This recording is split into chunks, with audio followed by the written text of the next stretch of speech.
রোজা মুখে ইফতারের আগে কষ্ট করে এই দোয়াটি ৭০ বার পড়ুন। ৭০ বছরের কবিরা গুনাহ মাফ হবে, জান্নাত নসিব হবে, ভাগ্য খুলে যাবে। পবিত্র মাহে রমজান মাসের গুরুত্বপূর্ণ ইবাদত হলো আল্লাহ তাআলার গুরুত্বপূর্ণ বিধান রোজা পালন করা। আল্লাহ তাআলা পবিত্র কালামুল্লাহ শরীফের মধ্যে ইরশাদ করেছেন, ইয়া আইয়ুহাল্লাযীনা আমানু কুতিবা আলাইকুমুস সিয়াম কামা কুতিবা আলাল্লাযীনা মিন ক্বাবলিকুম লাআল্লাকুম তাত্তাকুন। হে মুমিনগণ, তোমাদের উপর রোজা ফরজ করা হলো যেমনিভাবে তোমাদের পূর্ববর্তী উম্মতের উপর ফরজ ছিল, যাতে করে তোমরা তাকওয়া অর্জন করতে পারো, তাকওয়া অবলম্বন করতে পারো। সূরা বাকারা আয়াত নং 183।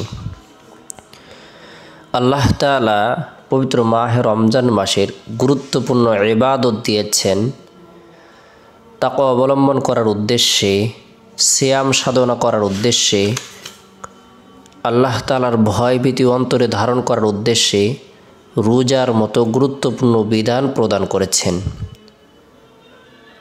রোজা এটি ফার্সি শব্দ, আরবিতে সওম বলা হয়। এর আবিধানিক অর্থ বিরত থাকা, উপবাস থাকা, সংযম করা, আত্মসংযম করা, কঠোর সাধনা করা, অবিরাম চেষ্টা করা। শরীয়তের পরিভাষায় সওমের নিয়তে সুবহ সাদিক থেকে সূর্য অস্ত পর্যন্ত সকল প্রকার পানাহার ও যৌন সম্ভোগ থেকে বিরত থাকার নামই হলো রোজা।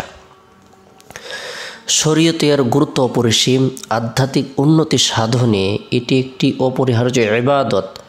প্রত্যেক আকেল বোধসম্পন্ন বালিগ, প্রাপ্তবয়স্ক ও সুস্থ মুসলিম নরনারীর উপর রোজা ফরজ।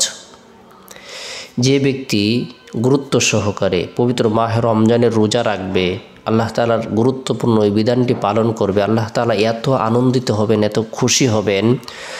রোজাদারের সম্মানে আল্লাহ পাক রব্বুল আলামিন বিশেষ ৬টি বৈশিষ্ট্য প্রদান করে থাকেন। রাসূলুল্লাহ সাল্লাল্লাহু আলাইহি সাল্লাম রোজাদারকে বিশেষ সুসংবাদ প্রদান করেছেন।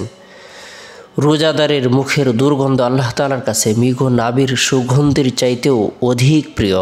অর্থাৎ রোজা রাখার কারণে বান্দা না খেয়ে থাকে, তার পেট থেকে এক ধরনের দুর্গন্ধ আসে, এটি আল্লাহ তাআলার কাছে অনেক প্রিয়, আল্লাহ তাআলার কাছে অনেক পছন্দনীয়।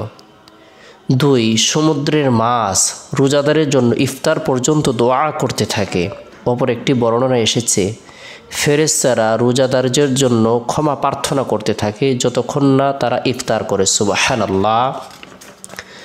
৩ নম্বর হলো রোজাদারের সম্মানে প্রতিদিন জান্নাতকে সুসজ্জিত করা হয়। ৪. রমজানে দুর্বৃত্ত শয়তানকে বন্দি করে রাখা হয়। ৫. রমজানের শেষ রাতে রোজাদারকে ক্ষমা করে দেওয়া হয়। ৬. এই মোবারক মাসে প্রতিদিন একজন ঘোষক ঘোষণা করতে থাকে, ইয়া বাগিয়াল খাইর আকবিল ওয়া বাগিয়া শাররি আকসির। হে পুণ্যকামী, তুমি এগিয়ে চলো, এবং হে পাপকাঙ্ক্ষী, তুমি নিবৃত্ত হও। এরপর রাসূলুল্লাহ সাল্লাল্লাহু আলাইহি সাল্লাম ইরশাদ করেন, শাহরুন ফিহি লাইলাতুন খায়রুম মিন আলফি শাহর। এটা এমন এক বরকতের মাস যাতে এমন একটি রাত রয়েছে যা হাজার মাসের চাইতেও উত্তম। অর্থাৎ হাজার মাস ইবাদত করলে যে নেকি হবে, যে সওয়াব হবে, আল্লাহ তাআলা সেই পরিমাণ নেকি প্রদান করবেন, সওয়াব প্রদান। রাসূলুল্লাহ সাল্লাল্লাহু আলাইহি সাল্লাম বলেন, যে ব্যক্তি ঈমানের সাথে বিশ্বাস রেখে, ইয়াকিন ইখলাস রেখে সওয়াবের আশায় পবিত্র মাহে রমজানের রোজা পালন করবে, তারাবির নামাজ আদায় করবে, মান কামা ঈমানান ইহতিসাবান গুফিরা লাহু মা তাকাদ্দামা মিন যামবি। আল্লাহ তাআলা এতই খুশি হবেন, আনন্দিত হবেন, তার জীবনের সকল গুনাহকে মাফ করে দেবেন। সুবহানাল্লাহ। গুরুত্বপূর্ণ এই মাসে, গুরুত্বপূর্ণ সময়ের মধ্যে আমরা গুরুত্ব সহকারে ইবাদত বন্দেগী করার জন্য চেষ্টা করব। রাসূলুল্লাহ সাল্লাল্লাহু আলাইহি সাল্লাম পবিত্র মাহে রমজানের ফজিলত বর্ণনা করে দিয়েছেন।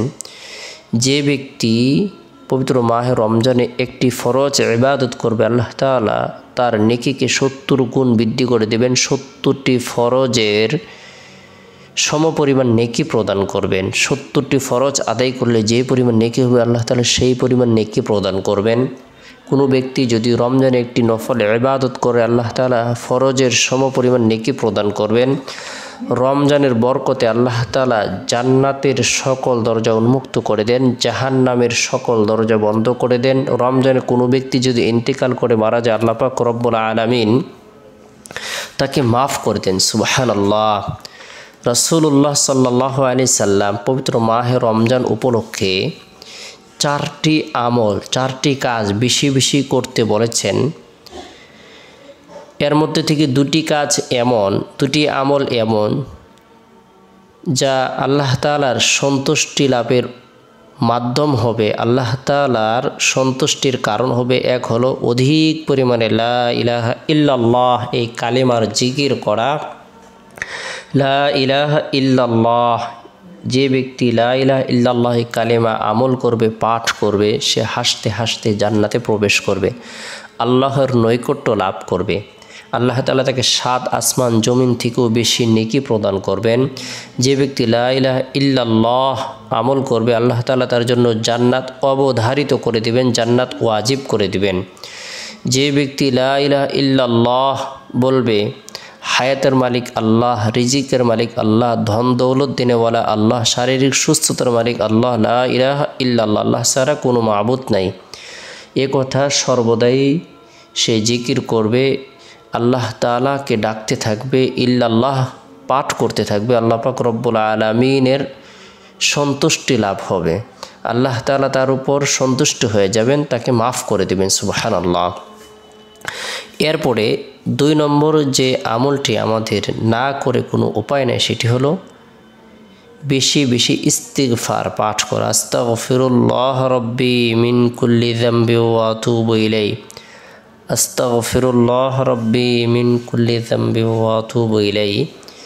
যে ব্যক্তি ইস্তিগফারের আমল করবে, বিশেষ করে রোজা মুখে ইফতারের পূর্ব মুহূর্তে কোনো ব্যক্তি যদি গুনাহ মাফের উদ্দেশ্যে 70 বার চুপি চুপি ইস্তিগফারের আমল করে, যদিও তার গুনাহ সমুদ্রের ফেনা পরিমাণ হয় না কেন, মরুভূমির বালুকারাশি পরিমাণ হয় না কেন, পৃথিবীর সমস্ত দিন পরিমাণ হয় না কেন, আল্লাহ তাআলা তার জীবনের সকল গুনাহগুলো ধুয়ে মুছে নবজাত শিশুর ন্যায় নিষ্পাপ করে দিবেন, তার জন্য জান্নাত অবধারিত করে দিবেন, তার জীবনের 70 বছরের কবিরা গুনাহকেও মাফ করে দিবেন।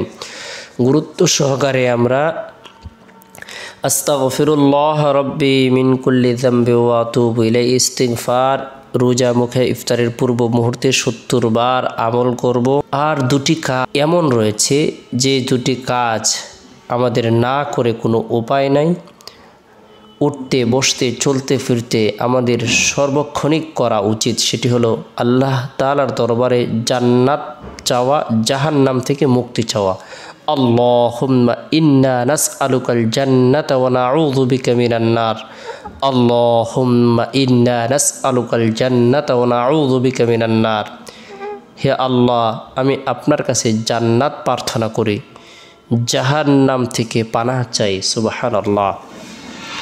তাহলে 2টি কাজ আল্লাহ তাআলার সন্তুষ্টি লাভের উদ্দেশ্যে আমরা পবিত্র মাহে রমজানের পুরোটি সময় করার জন্য চেষ্টা করব। এক হলো অধিক পরিমাণে কালেমা লা ইলাহা ইল্লাল্লাহ আমল করব। 2 ইস্তিগফারের আমল করব আল্লাহ তাআলার সন্তুষ্টি লাভের উদ্দেশ্যে। আস্তাগফিরুল্লাহ রব্বি মিন কুল্লি যামবি ওয়া আতুবু ইলাইহি। 3 নম্বর হলো জান্নাত চাইব। 4 নম্বর হলো জাহান্নাম থেকে পানাহ চাইব। এই 4টি আমল বেশি বেশি করে করব। আর রোজা মুখে ইফতারের পূর্ব মুহূর্তে ইস্তিগফারের আমল করব 70 বার নিয়মিতভাবে। যদি দৈনন্দিন 70 বার ইস্তিগফারের আমল করি, স্বয়ং নবী করিম সাল্লাল্লাহু আলাইহি সাল্লাম তার দরদি উম্মতদেরকে ইস্তিগফার পাঠ করার ব্যাপারে, আমল করার ব্যাপারে উৎসাহ প্রদান করেছেন। আল্লাহ তাআলাও পবিত্র কালামুল্লাহ শরীফের মধ্যে ইরশাদ করেছেন, ফাকুল তুস্তাগফিরু রাব্বাকুম ইন্নাহু কানা গফফারা। তোমরা ঈমান আনয়নের পরে বিগত দিনের গুনাহের কথা স্মরণ করে, নাফরমানের কথা স্মরণ করে, অন্যায় অপরাধের কথা স্মরণ করে ইস্তিগফারের আমল করো। তাই ইস্তিগফারের আমল করব। আমরা এরপর হাত উত্তোলন করে নিজের জন্য, পরিবার পরিজনদের জন্য, আত্মীয় স্বজনদের জন্য, জীবিতদের জন্য, মৃতদের জন্য মাগফিরাত কামনা করব, দোয়া করব আল্লাহ তাআলা যেন সারা দুনিয়ার সমস্ত মানুষদেরকে মাফ করে দেন, অসুস্থদেরকে সুস্থতা দান করেন। আল্লাহ তাআলা রমজানের বরকতে দোয়াকে কবুল করেন। ইফতারের পূর্ব মুহূর্তে আল্লাহ তাআলা দোয়া কবুল করেন।